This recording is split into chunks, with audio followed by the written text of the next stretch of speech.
आरंभिक बल स्वास्थ्य है। निरोग रहकर ही उन्नति की किसी दशा में प्रगति की जा सकती है। जो व्यक्ति तंदुरुस्त है वही संपदाओं को एकत्र कर सकता है और उनका सुख भोग सकता है। करोड़ों रुपए की संपत्ति पास में हो पर तंदुरुस्ती ना हो तो वो किस काम का। यदि तंदुरुस्ती नहीं तो संसार में आनंद कहीं नहीं मिलता।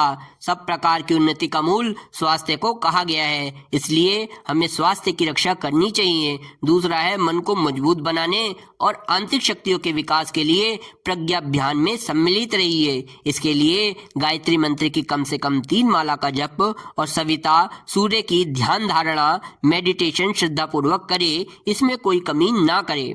जीवन को लाइफ को ईश्वर का दिया हुआ सर्वोपरि उपहार बेस्ट गिफ्ट समझे और इसका उद्देश्य अपने आप को और विश्व को अधिक से अधिक उन्नत और सुसंस्कृत बनाना माने।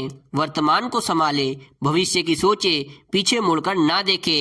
अच्छे उद्देश्य के साथ अच्छी आदतों को सत्प्रवृत्तियों को खुद से जोड़े। हर दिन नया जन्म और हर रात नई मृत्यु। इसका मतलब यह है कि हर सुबह उठते ही ये विचार किया जाए कि ईश्वर ने सिर्फ आज का ही दिन हमें दिया है। इस दिन को हमें प्रोडक्टिव बनाना है, इस दिन को हमें बेस्ट यूटिलाइज करना है और रात को सोते समय भावना करना कि हम ईश्वर की गोद में सो रहे हैं। समय ही जीवन है। जिसने समय का जितना सदुपयोग किया वो उतना ही जी लिया। इस संबंध में अपनी अभ्यस्त आदतों को खुद सुधारे। पैनी नजर से देखे, काम उदास मन से, उपेक्षा पूर्वक, मंद गति से मतलब स्लो स्पीड से तो नहीं हो रहा। समुचित तत्परता स्फूर्ति बरती गई है या नहीं बरती गई है। किसी काम को छोटा न माने। हाथ में आए हुए काम को ठीक समय पर सही रीति से मीन्स राइट मेथड से समुचित योग्यता लगाकर गुडविल का प्रश्न मानकर चले।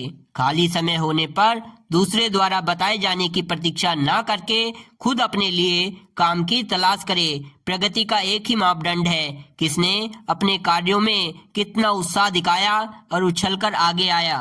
रात को जल्दी सोए, प्रातः जल्दी उठे, डायरी लिखे। अपने समय, श्रम, चिंतन, रुपयों, पैसों का और प्रभाव का समय के अनुपयोग, दुरुपयोग व सदुपयोग का लेखा जोखा रखे। अव्यवस्था ढूंढे और उसे साहस पूर्वक सुधारे।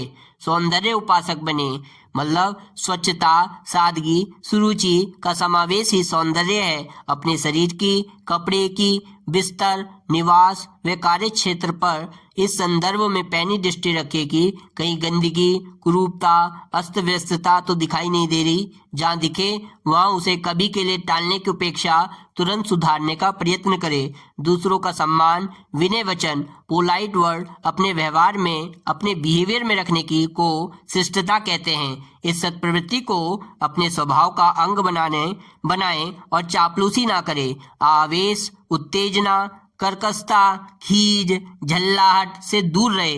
गाली गलौज में न उतरे। उतावली में किसी निष्कर्ष पर, कंक्लूजन पर न पहुंचे। तथ्य को, फैक्ट को समझने का प्रयत्न करे और पक्ष विपक्ष की स्थिति को समझते हुए निर्णय पर, डिसीजन पर पहुंचे।